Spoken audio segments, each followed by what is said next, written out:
On peut commencer, c'est ça? Super, merci, bonjour à toutes et à tous.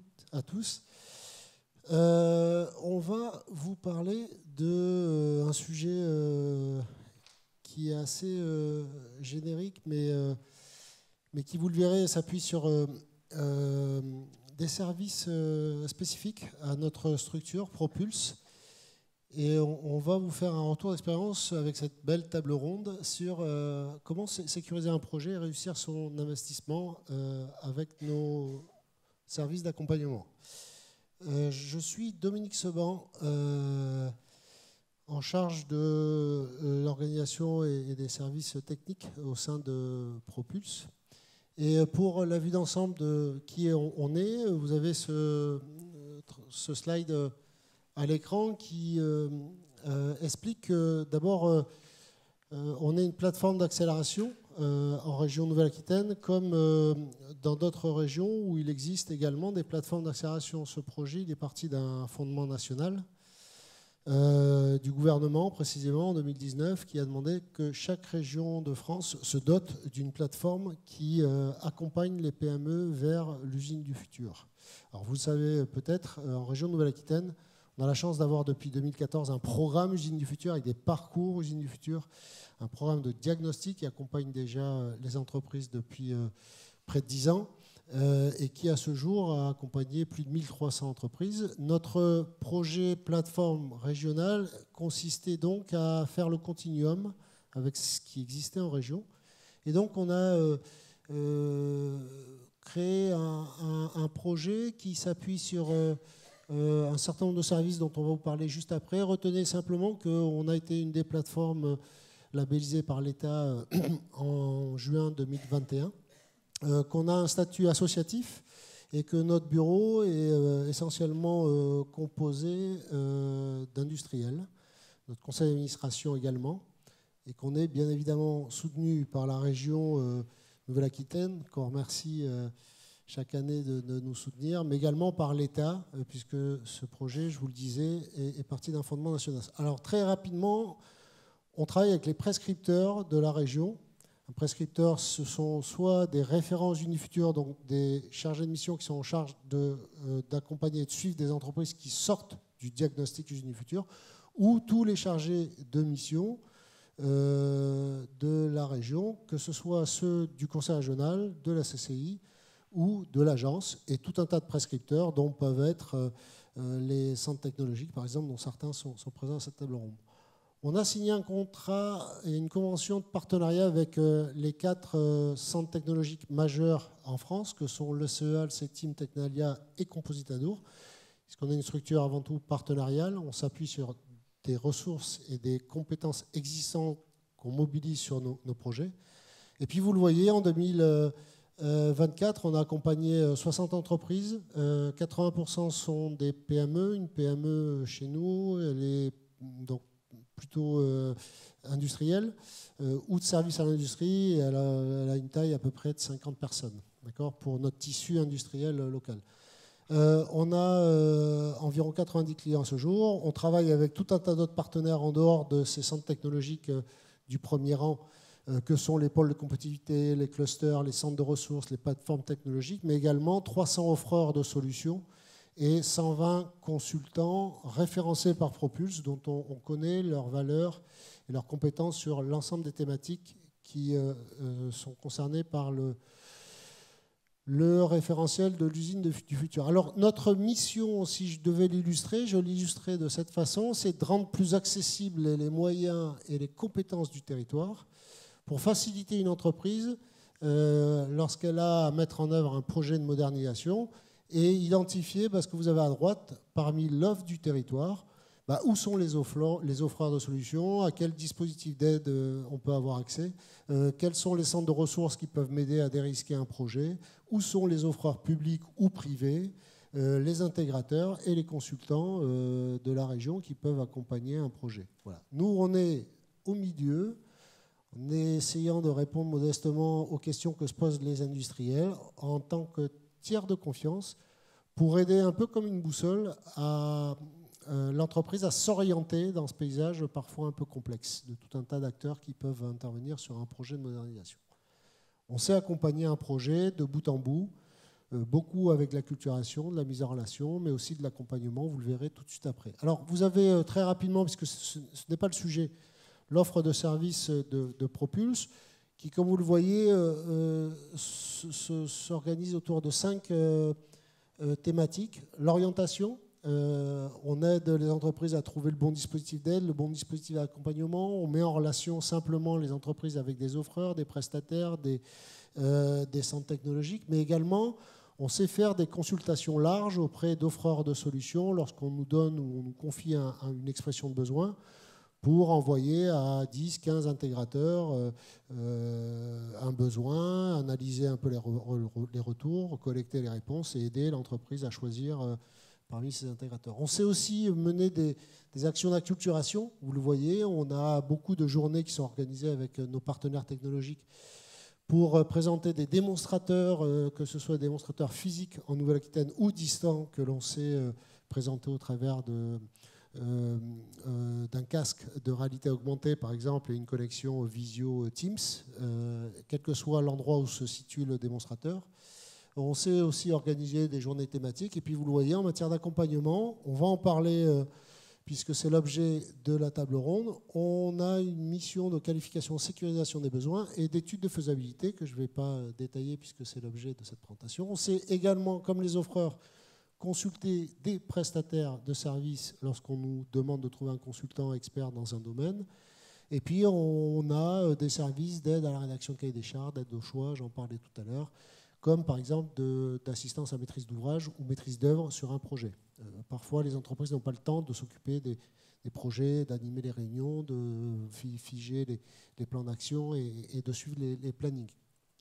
On a une mission aussi d'animation qui consiste à accompagner possiblement le changement sur des projets lorsqu'on a ce genre de difficultés dans les mises en œuvre des projets de modernisation. Et puis vous le voyez, animation de réseau et puis évaluation d'offreurs et de suivi de la satisfaction de nos entreprises.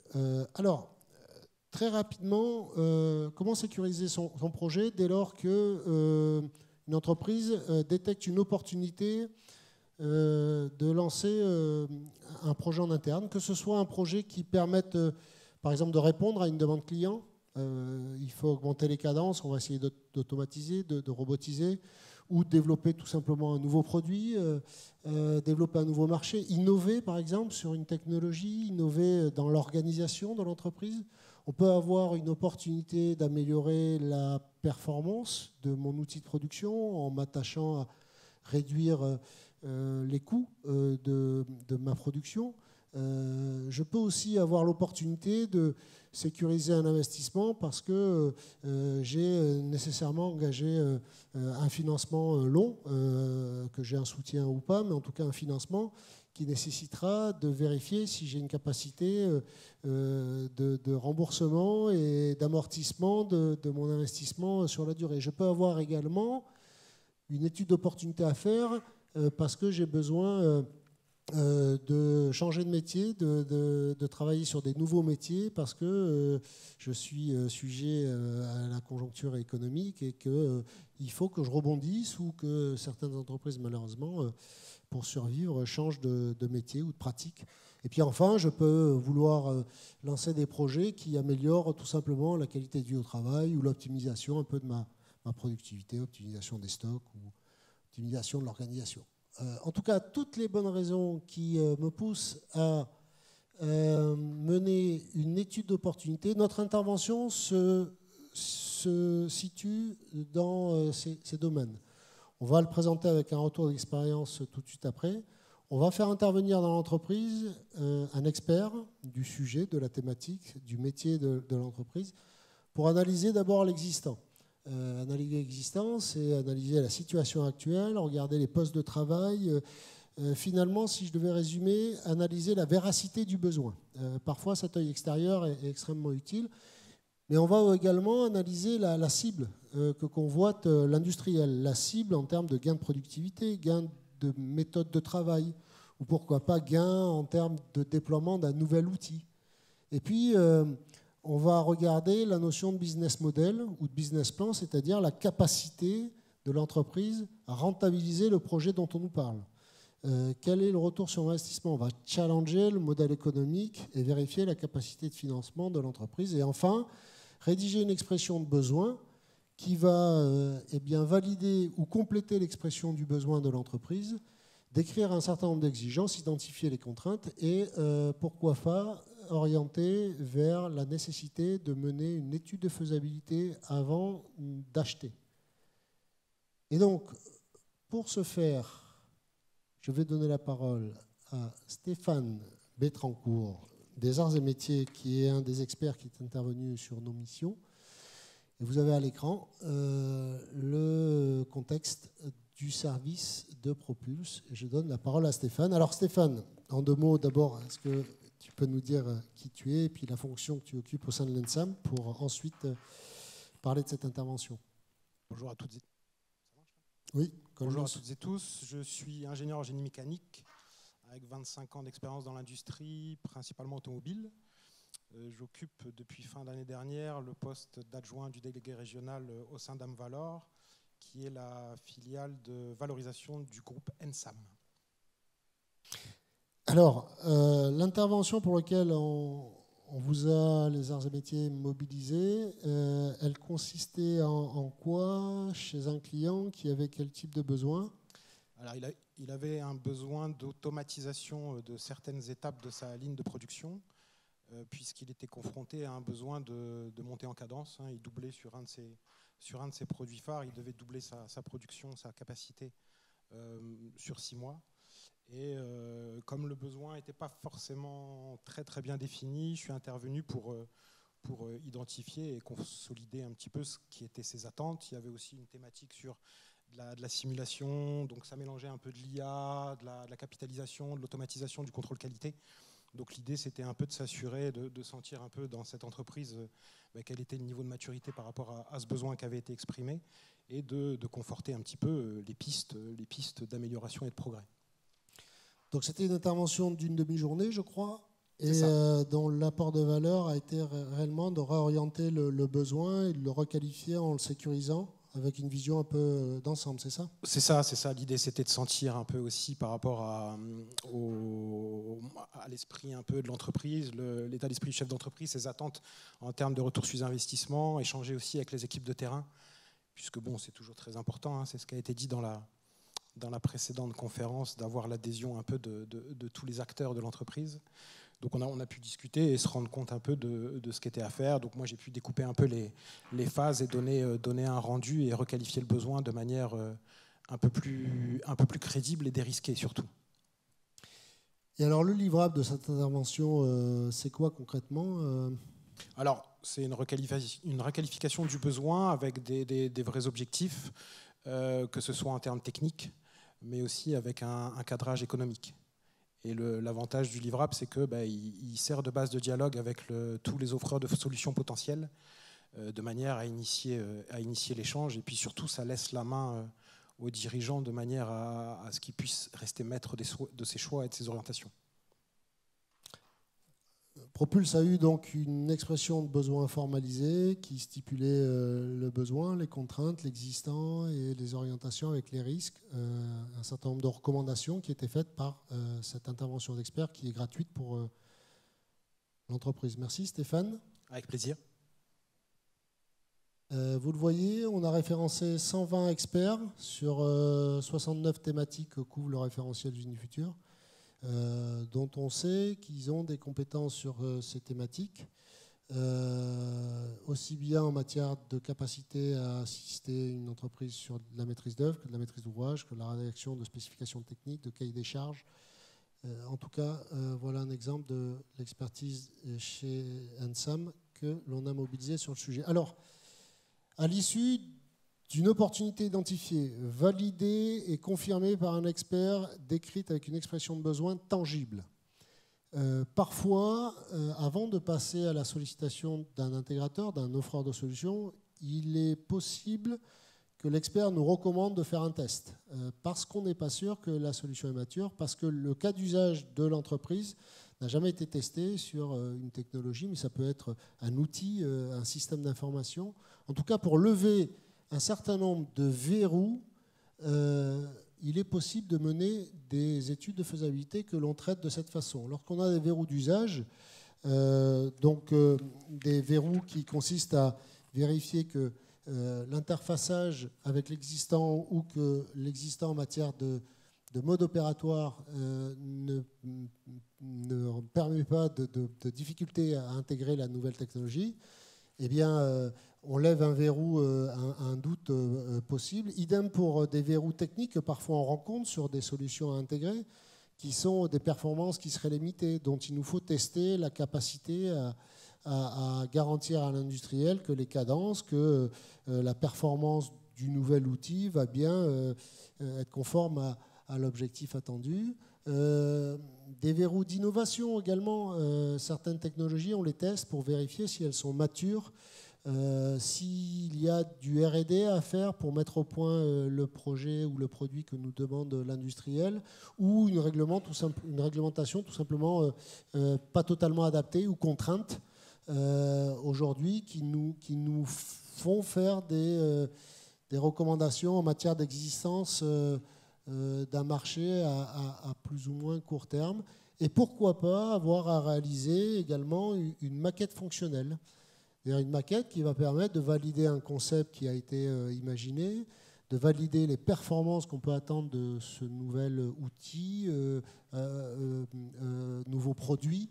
Une étude de faisabilité qui va nous permettre de spécifier le système, autrement dit de valoriser l'expression de besoin ou le cahier des charges, qui va permettre à l'intégrateur d'avoir les éléments dimensionnants pour préparer l'industrialisation de cette maquette fonctionnelle. Et puis enfin, une étude de faisabilité pour valider la décision de l'entreprise d'acheter.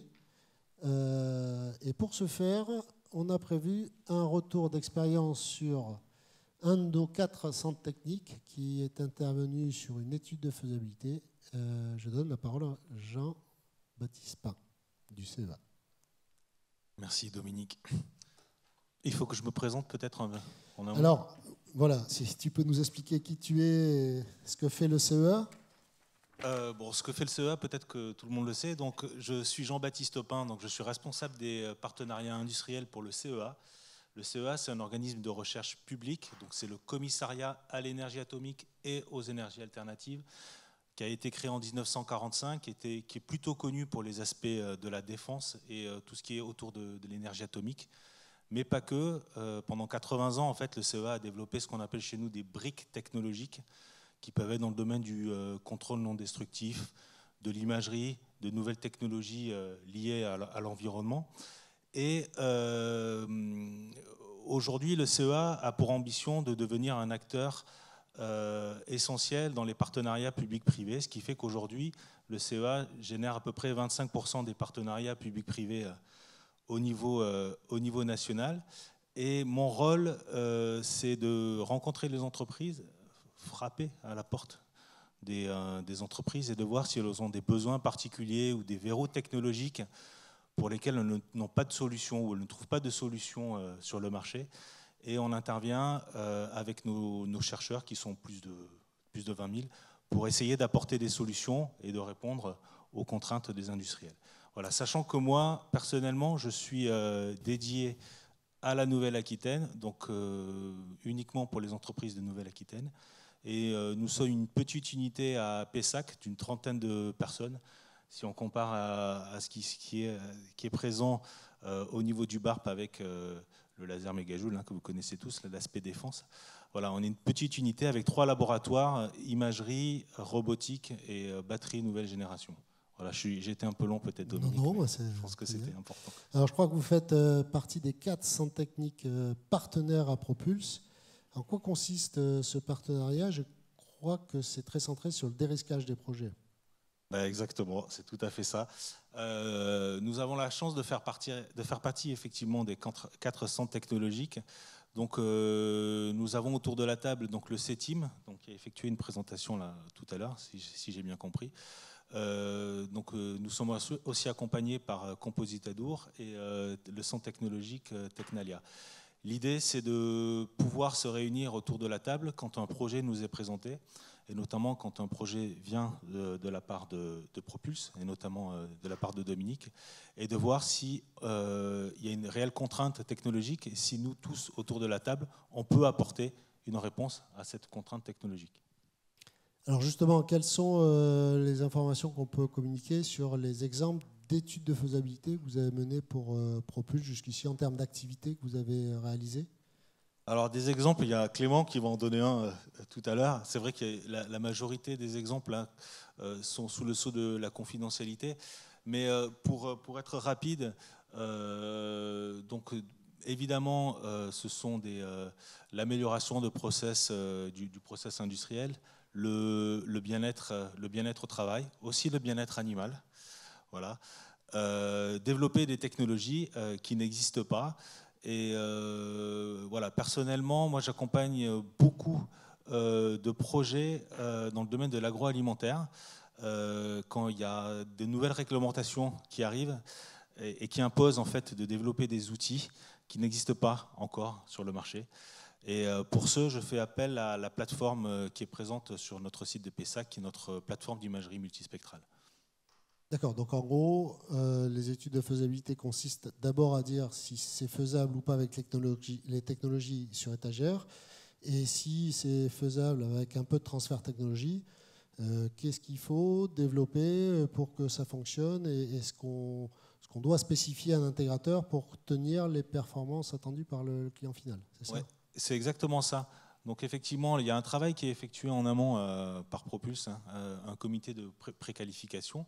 Ensuite, comme je le précisais tout à l'heure, un comité technique avec les 4 acteurs.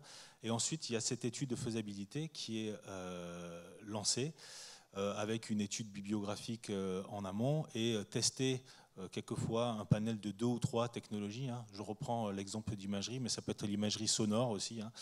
Imagerie multispectrale, l'imagerie visible par exemple, et de voir quelle technologie peut répondre en fait à aider à lever ce verrou technologique. Et ensuite, effectivement, dans le meilleur des cas, on réussit à développer un prototype. Et dans encore le meilleur des cas, s'il est possible à l'issue de cette étude, de réaliser une sorte de cahier des charges à transférer directement à l'industriel ou à l'intégrateur de l'industriel. Et alors un petit mot pour conclure sur le process d'instruction du dossier au sein de Propulse. Je crois qu'il y a une proposition commerciale qui est établie au client final, qui est faite par Propulse. Une proposition technique qui est soumise à Propulse, et tout ça fait l'objet d'un soutien financier, je crois. C'est ça? Oui, c'est sûr. Donc l'idée, effectivement, quand l'entreprise réussit à franchir les premières étapes, notamment de comité de préqualification et de comité technique, il y a un soutien financier de l'ordre de 50% qui peut financer une POC. Alors ce qu'on appelle une POC, c'est une preuve de concept, une étude de faisabilité, qui peut aller de 10 000 à 50 000 euros ou même au-delà. Mais l'idée, c'est de pouvoir financer au moins 50% des 50 000 euros quand la preuve de concept a une cotation dans ces eaux-là. Voilà. Merci Jean-Baptiste. Avec plaisir. Je crois qu'on a la chance d'avoir un client de Propulse qui a fait l'objet d'une étude de faisabilité, réalisée d'ailleurs par le CEA. Donc Clément Gentil va nous parler. Alors d'abord, Clément Gentil, est-ce que vous pouvez nous dire qui vous êtes en 2 mots et puis ce que fait la tonnellerie Vicard? Bien, bonjour à toutes et tous. Donc, je m'appelle Clément Gentil, je suis responsable recherche et développement de la tonnellerie Vicard, située à Cognac. Bon, un métier relativement simple, hein. Nous, il faut s'imaginer qu'on est une grande boîte, que vous avez des arbres qui rentrent à gauche et vous avez des barriques qui sortent à droite.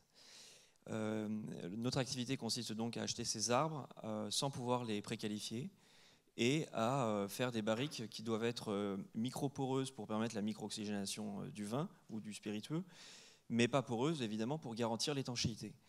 Cette étanchéité, vous l'avez ici présente sur le cliché devant vous, elle est testée en fin de production. C'est-à-dire qu'on fait des objets et c'est seulement en fin de production que l'on sait si cet objet va être étanche. Et le but était tout simplement de préqualifier le bois en amont de notre activité, tout simplement pour savoir s'il va être étanche ou non et le réaiguiller vers des usages secondaires que peuvent être la charpente, le bois énergie ou le pellet. Donc la problématique, si je comprends bien, c'était bien de détecter en amont sur les douelles, les morceaux de bois, on va dire, des défauts qui seraient susceptibles d'être des fuites une fois la barrique fabriquée, c'est ça ? C'est ça, c'est exactement cela. C'est-à-dire que quand on achète un arbre, on va l'acheter selon une catégorie qui va de A à D. D étant la qualité la plus médiocre, A étant du bois pour de la charpente. Nous, on n'achète que du bois A+, dit de qualité Mérin, qui vaut entre 5 500 et 6 000 euros du mètre cube. Donc vous imaginez bien que l'économie matière, qui représente un peu plus du tiers du prix de notre produit, est primordiale dans nos réflexions et surtout nos actions.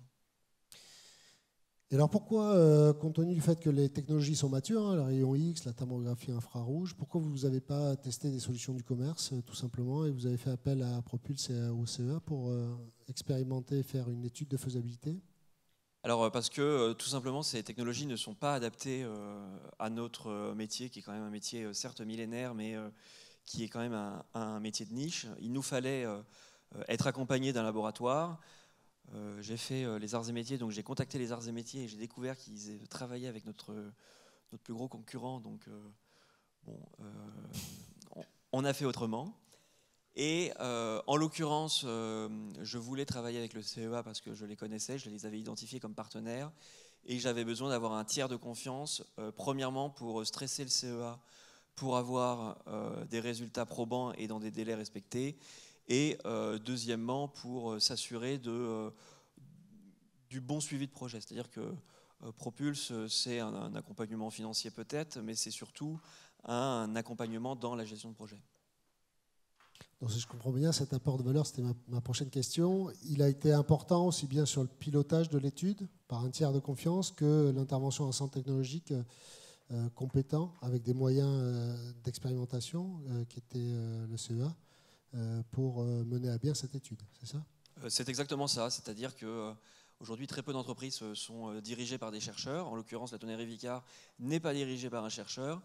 Et on a besoin d'avoir des résultats itératifs qui montrent qu'on arrive à des solutions, à des réalisations. Et l'accompagnement de Propulse a permis aussi de rassurer le PDG de la Tonnerie Vicard. Je crois que cette étude a duré quelques semaines. Ça a permis d'accélérer votre projet de façon générale ? Alors déjà, ça nous a permis de savoir si oui ou non on pouvait déceler la porosité de notre bois. On travaille uniquement avec du chêne. C'est le cas. Donc ça a été le résultat de l'étude. Et deuxième chose, et j'empiète peut-être sur la question, je n'ai pas vu les questions, mais en tout cas, c'est tellement probant qu'on souhaite continuer à travailler avec le CEA. Et un dernier mot sur le financement de cette étude. Vous avez bénéficié de 50% de réduction de prix du coût de cette étude, du CEA, c'est ça ? Tout à fait. Donc au final, c'est quand même une plus-value. Et en plus, on vous donne de l'argent, c'est quand même fabuleux. Voilà, donc oui, enfin, en tout cas, pour nous, ça a été un très bon accompagnement. Le CEA a parfaitement compris notre problématique, notre enjeu. Il faut s'imaginer que dans la recherche aujourd'hui française, vous n'avez pas de laboratoire qui est spécialisé dans le bois. Mis à part le FCBA, Nantes, Épinal et Cluny, et que ces centres ne sont pas du tout spécialisés en tonnerie. Et le CEA a rapidement compris qu'on pouvait transposer leurs technos et leurs habitudes de métier sur notre secteur d'activité. Et donc ça a été particulièrement probant. Les délais ont été tenus, les réalisations ont été faites, et j'espère qu'on va arriver à un POC sous peu. Merci Clément. Alors, un petit mot du Conseil régional qui nous donne l'opportunité de relier cette étude de faisabilité, étude d'opportunité au soutien financier que la région opère. Philippe Da Silva, ouais. Qui êtes-vous et est-ce que vous pouvez nous expliquer ce que vous faites au Conseil régional ? Oui, bonjour à toutes et à tous. Donc, je représente la direction de la performance industrielle au sein du Conseil régional Nouvelle-Aquitaine, région Nouvelle-Aquitaine. Peut-être quelques mots en préambule parce que j'aime bien resituer l'action, puis c'est pas forcément évident pour tout le monde de savoir ce qu'est une collectivité et puis de connaître sa mission, et j'attache de l'importance au sens de l'action sur un territoire. Donc c'est C'est la raison de ce slide, pour rappeler qu'il s'agit d'une collectivité volontariste.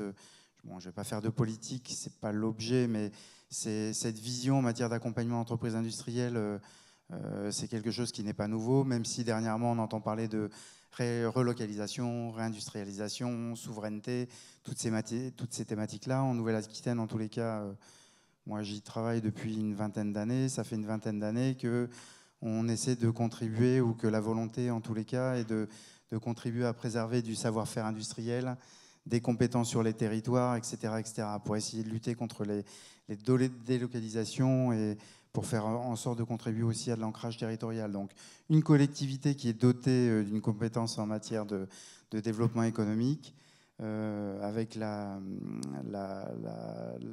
volonté d'accompagner les entreprises industrielles, et plus particulièrement celles qui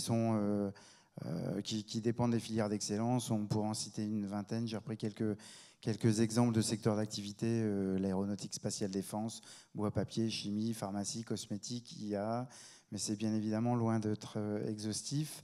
Tout à l'heure, je parlais de sens à l'action régionale.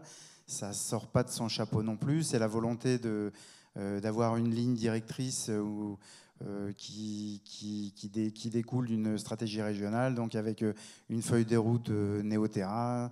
Bon, vous retrouverez des informations sur le site internet de la région. Un schéma régional de développement économique, d'innovation, d'internationalisation des entreprises, décliné en règlement d'intervention. Donc, en gros, il y a une stratégie régionale dont la vocation est d'essayer de devenir la première région, ou de contribuer à devenir la première région éco-responsable à l'horizon 2030. Donc, c'est d'accompagner, pour y parvenir, c'est d'accompagner les entreprises dans leur transition, et d'accompagner les entreprises. On n'est pas dans une logique de one-shot, c'est réellement d'essayer tout à l'heure, on parlait d'écoute active, de lutter contre les freins au changement au sein d'une entreprise, mais ça peut être valable aussi au sein d'une collectivité régionale. Et puis, c'est d'y contribuer à travers des accompagnements individuels et à travers des démarches plus structurantes, collectives. J'ai repris l'exemple des accélérateurs de transition 360, de l'usine du futur, de 360 Export. Et je le dis de temps en temps, mais ça n'engage que moi, la région ne fait pas tout toute seule avec ses petits bras musclés. Ça s'inscrit dans un écosystème. On l'a vu à travers cette table ronde, on le voit, il y a de la compétence sur le territoire. À travers les autres tables rondes, il y a de la compétence, et on essaie d'œuvrer avec, ça peut être les services de l'État, des organismes publics, parapublics, les consulaires, j'en passe, et des meilleurs, d'essayer de contribuer à fortifier le territoire néo-aquitain et son tissu industriel. J'avais une question, moi, de savoir, au fond, quel est l'intérêt pour un financeur de soutenir un projet d'investissement, par exemple, dont le sujet a fait l'objet d'une étude de faisabilité, d'un POC préalable, avant d'investir? Donc pour nous, pour le dire de façon simple et pour aller à l'essentiel, c'est réellement de sécuriser la décision d'investissement.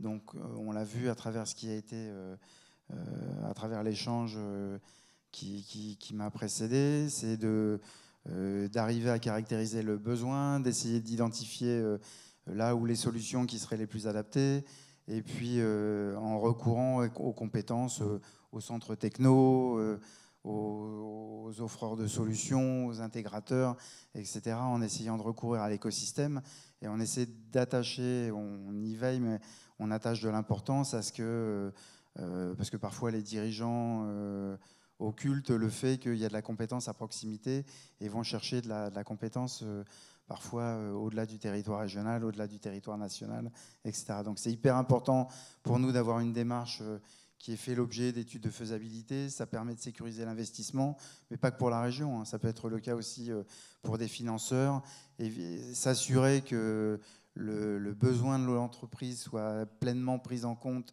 parce que parfois il peut arriver qu'un fournisseur arrive avec sa solution sur étagère sans réellement prendre en compte le besoin, donc prendre le temps de la réflexion. Et je l'illustrerai, parce que tout à l'heure, lors de la table ronde précédente, sur des sujets numériques, on évoquait un taux d'échec de 70% des projets. Donc, dans le cadre du programme régional Usines du futur, on s'est rendu compte également que les entreprises étaient dotées de RP, mais qui souvent étaient mal paramétrées. Alors, se balader à côté des fichiers Excel, etc. Donc voilà, c'est un produit ou une solution pensée pour le besoin de l'entreprise et qui puisse être sécurisée dans la prise de décision de l'entreprise, de la collectivité. Et une fois qu'on a tous ces éléments-là, merci Dominique, sur le slide d'après, c'est essayer d'utiliser les moyens financiers qui sont ceux de la région, mais pas que. Et là, je n'ai pas voulu faire rentrer dans le détail, parce qu'après, ce qui va être important pour nous, c'était le slide d'avant, mais ne reviens pas en arrière, Dominique. Ce qui est important pour nous, je parlais de stratégie régionale, ce qui est déterminant quand on échange avec les dirigeants d'entreprise, parce que notre métier aussi, de mon point de vue, c'est avant tout ça, c'est de l'écoute. Écouter le dirigeant, écouter sa problématique, son besoin, avoir une vision assez précise de sa stratégie globale, de sa stratégie d'investissement. Et au vu de ces éléments, ensuite, c'est le travail d'ingénierie qui peut être celui de la région, mais d'autres partenaires aussi. C'est de voir concrètement, en fonction du projet, quels moyens financiers mobiliser au vu des thématiques. Alors j'en ai repris quelques-unes. Hein. C'est de l'innovation design, c'est de la transformation numérique, des investissements productifs plus classiques, du développement à l'international, du conseil, du recrutement, bon, même si ces deux derniers sont un petit peu moins prépondérants aujourd'hui pour nous. Donc la volonté régionale est essentiellement d'aller sur l'innovation, la transfonum et des investissements. Donc voilà, ça se fait aujourd'hui essentiellement sous forme de subventions. Et dans le travail d'ingénierie, ce que l'on essaie de faire, c'est non seulement de mobiliser les outils régionaux, du conseil régional, mais c'est de regarder aussi, c'est pour ça que je parlais tout à l'heure d'écosystème, mais c'est de regarder en lien avec des partenaires quelles sont les autres sources de financement mobilisables qui soient le plus adaptées aux besoins de l'entreprise et de son projet. Voilà. Merci Philippe. Je crois qu'on a terminé. Si vous avez des questions, n'hésitez pas, on a peut-être quelques minutes de plus. Je vous en prie.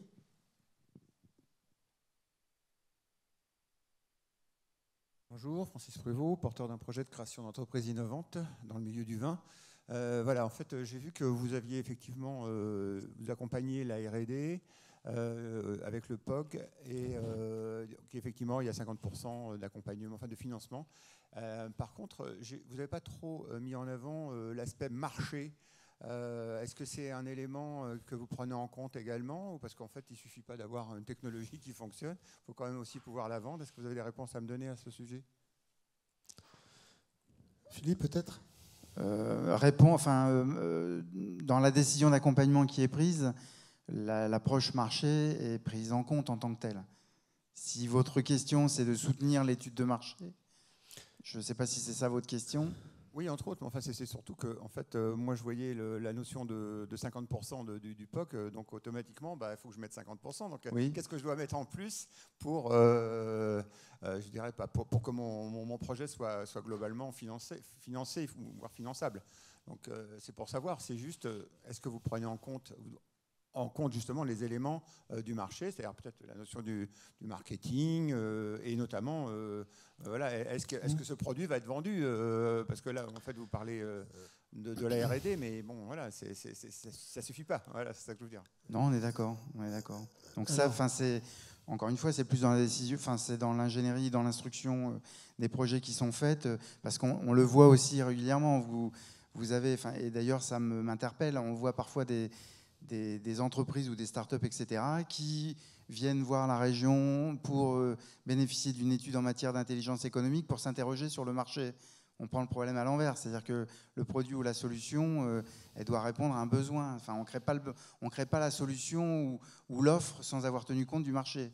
Si c'est votre question, oui, bien évidemment. C'est un tout. Quand je parlais d'examiner la stratégie de développement de l'entreprise, la dimension commerciale est partie intégrante. Oui. Voilà, c'était exactement la réponse que je voulais faire. On part d'un existant dont la véracité du marché n'est pas remise en cause. Voilà. Par contre, on va travailler sur un produit et on peut donner des recommandations sur l'adaptation du produit au marché, mais on ne va pas soutenir, et puis je crois que l'aide au conseil peut servir à ça, on ne va pas soutenir une étude de marché au sens tel propre du terme. Vous avez une autre question?